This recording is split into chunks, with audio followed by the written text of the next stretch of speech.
नमस्कार दोस्तों, मैं स्वागत करता हूं आपका हमारे चैनल अंकल टूना में। मैं उम्मीद करता हूं आप सभी लोग खैरियत से होंगे और हमारे चैनल का आनंद ले रहे होंगे। आप सभी जानते ही हैं हमारे इस चैनल पर हॉरर शॉर्ट मूवीज और ऑडियो स्टोरीज अपलोड की जाती हैं, जिसका सिर्फ एक उद्देश्य होता है, आपका मनोरंजन करना। और आज मेरे पास आपके लिए एक कहानी है जिसे सुनकर आपको काफी मजा आएगा और आपकी रूह तक कांप जाएगी। चेतावनी, यह कहानी मनोरंजन और लोक कथाओं पर आधारित है। इसका उद्देश्य किसी भी प्रकार के अंधविश्वास को बढ़ावा देना नहीं है। आज की कहानी कच्चे कलवे पर होगी। ज्यादा समय ना लेते हुए चलते हैं आज की कहानी की ओर। शाम ढल चुकी थी और बरगद के पेड़ के नीचे सन्नाटा पसर गया था। गांव के किनारे बसे उस पुराने खंडर की तरफ कोई दिन में भी नहीं जाने की हिम्मत करता था। गांव के पुराने बुजुर्ग कहते थे कि उस खंडर में कच्चे कलवे का वास है। रामू नाम का लड़का जो था तो उसी गांव का, लेकिन शहर नौकरी करने चला गया था। फिर वो वापस छुट्टियों में अपने गांव आया था और वो इकलौता लड़का था जो गांव में पढ़ा लिखा था। वो साइंस को मानने वाला लड़का था। बाकी उसे सब बातें अंधविश्वास वाली लगती थी। उसका मानना था कि ये सब सुनी सुनाई बातें हैं जिसमें कुछ भी सच नहीं होता, बस मनोरंजन का एक हिस्सा है। एक रात जब वो अपने गांव के दोस्तों के साथ बैठा था तो कच्चे कलवे और उस खंडर का जिक्र हुआ। तो रामू ने बोला कि यार, तुम फिर वही अफवाह वाली बातों में यकीन करने लगे हो, ऐसा कुछ नहीं होता। तो बाकी लड़के बोले, अगर तुम्हारे में हिम्मत है तो तुम वहां जाकर दिखाओ। अगर तुम वहां जाओगे तो हम तेरे पीछे जरूर आएंगे। तो रामू इस चुनौती को स्वीकार करता है। वो एक टॉर्च लेकर उस खंडर की ओर चला जाता है। तो बाकी लड़के भी जो थोड़े से घबराए हुए थे वो भी उसके पीछे जाने लगते हैं। जैसे ही वो खंडर के पास पहुंचे, उन सबको एक हवा में ठंडक महसूस होने लगी।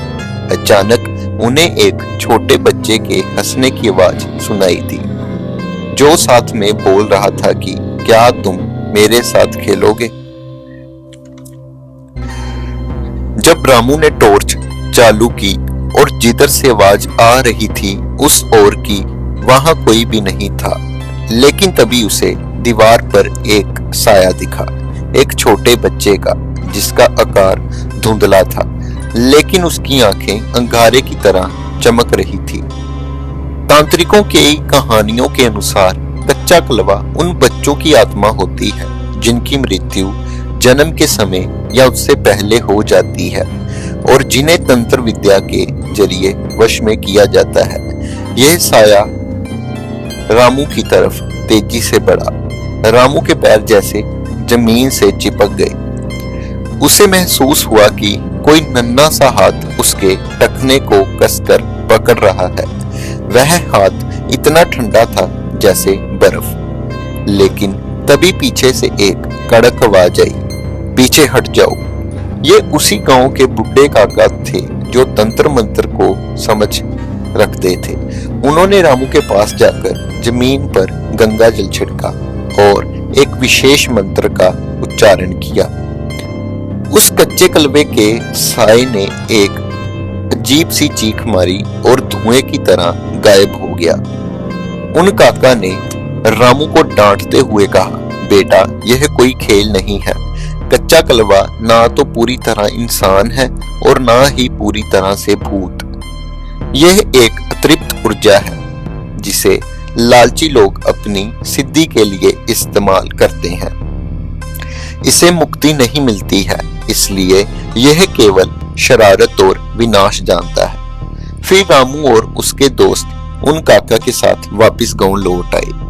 उस रात के बाद रामू को समझ में आ गया कि दुनिया में ऐसी बहुत सी चीजें हैं जिन्हें विज्ञान अभी तक समझ नहीं पाया है। अब वो इन चीजों को भी मांगने लगा।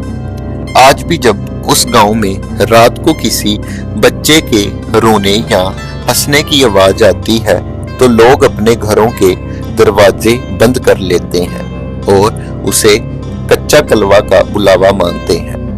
मैं उम्मीद करता हूँ कि आपको ये कहानी अच्छी लगी होगी। इसी के साथ आज की कहानी यहीं समाप्त होती है। धन्यवाद।